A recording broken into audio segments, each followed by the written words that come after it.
कल रात दिल्ली में भारी बारिश और तूफान आई।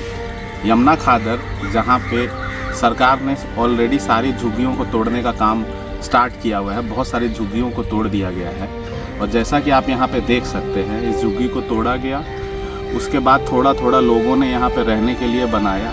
दीपक हमारे साथ काफ़ी लंबे समय से हम इनको जानते हैं। कल यहाँ बहुत तगड़ा तूफान आया था, इसे जेसीपी से पहले सरकार ने तोड़ रखा सब कुछ। यहाँ पे हम लोगों ने टेम्परेरी बना रखा है। तूफान आया तो सब कुछ उड़ गया।